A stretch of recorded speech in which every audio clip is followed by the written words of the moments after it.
gudoomiyaha xisbiga cadaaladda iyo daryeelka Somaliland ee uu cid injineer Faysal Cali Waraabe ayaa sheegay in madaxweyne Muuse Biixi Cabdi aanu diyaar u ahayn inuu xaliyo dhibaatooyinka dalka yaala waxaanu madaxweyne Muuse Biixi ku weydiiyay inuu sameeyay kala fogaansho kale oo mar kale soo kala dhaxgalay bulshada dhexdeeda gudoomiyaha xisbiga uu ciidan maanta shir jiraad ku qabtay magaalada Hargeysa ayaa dhinaca kale sheegay inaanu dib ula shaqeyn doonin madaxweyne Muuse Biixi Cabdi balse waxa uu sheegay inay sameyn doonaan tashiyo lagaga tashanayo xukuumadda uu hogaaminayo madaxweyne Muuse Biixi Cabdi laakiin waxa uu eegtay inaanu Muuse u diyaar ahayn uu ka jecel yahay garanta in la garamo uu jecel yahay in la leeyootamo oo dhaqan ku soo noolaa 27 sano waxa inuu had iyo goor qof mucaarid u jiray ayuu ahaa markaan uu shareeyay khudbadiisii waxaan leenahay wax kale ma aha dadku si kala fogeeyay waan ka xumahay inuu 45 milyan hadlay oo 45 milyan wax nuxura aanu ku hadal kii anagu aan u ogolaanay inuu madaxweyne yahay uu noogu yeeray uu nagu casuumay aniga wadane inuu maanta isagii uu question mark geliyo uu yiraaho maxkamad hala tago waa aad baan uga xunahay marka madaxweynahani uma diyaar aha inuu wax kelmad wax qor oo dalka yaala oo mushkilada inuu xaliyo nin u diyaar ma aha isagii madaxweyne haddaan isagu xalinin niman dadkan la saarayay leeyahay ka taga meesha waqti uu dhamaaday ayaa wax xalinay way iska sii fadhiyay isaga xilku saaran yahay xilkiisa haduu ka soo bixi waayana sharci ahaanna waa la maray impeachment shirahana shir qaran qaban ka tashan ku eeginayno haddaanu aragno inaanu lahayn karti wad oo hogaanimo oo Soomaaliland halka maraysa uu ka saari karo haddaanu aragno ma ogolayno dalkeega burburiyo Muuse waanu ka hortaginaa waanu ka tashanina xaqna waxaanu leenahay inaanu waddankeega badbaadino anaga dalbanay markuu mucaaradka ahaa ku fadhiyay daayirayaale waxaanu hala kala diro way kala diray waxaanu yiri hala baarlamaanka la soo horeysay doorashadiisa wuu naga ogolaaday waxaanu tuub si loo qaybiyo kuraasida saddexda xusbi wuxuu ka socday kulmiyu ka socday isagii kayn markaan qaybinay 2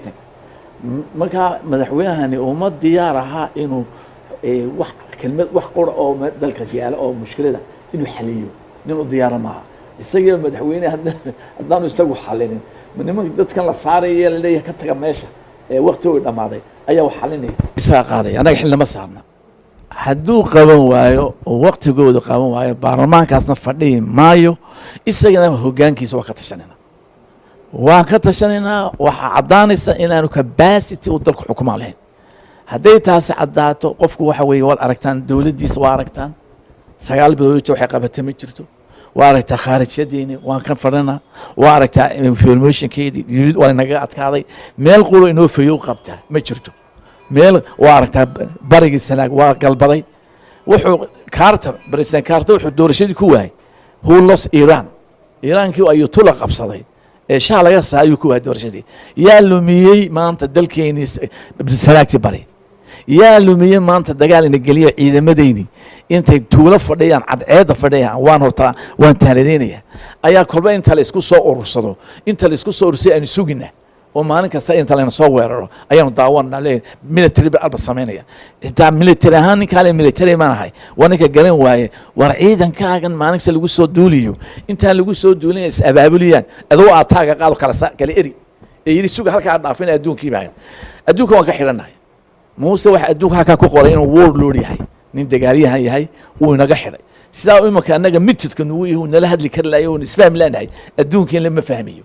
markaan aan umadiisi fahmi kareen oo adduunkii fahmi kareen oo keligii ila ana wax ganay aniga damuyna wada karaya waxaan leenahay aqliga keen intaas sanadood mucaarad ahayd 27 sano mucaarad buu ahaa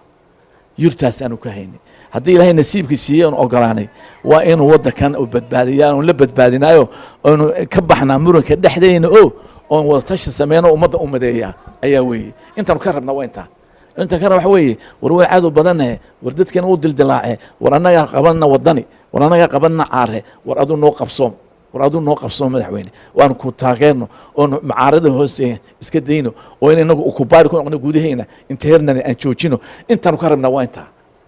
reer Soomaaliland waa inta mala ficiltamino ficiltamo fiicna waxa weeye inuu hogaamiyaa nala tashadaa anaguna wixii aan ra'yahayna u dhiibna laakiin hadduu doortay inuu 45 milyan uu gar naqsado de waxaan arkaa inay tahay hogaanimad maaha taas leadership aan ka doonaynay maaha tamaha tu doonayay inuu madaxnimada muxuu doonayay haddaanu quality leadership lahayn muxuu doonayay muu king meekarkiisa ku joogo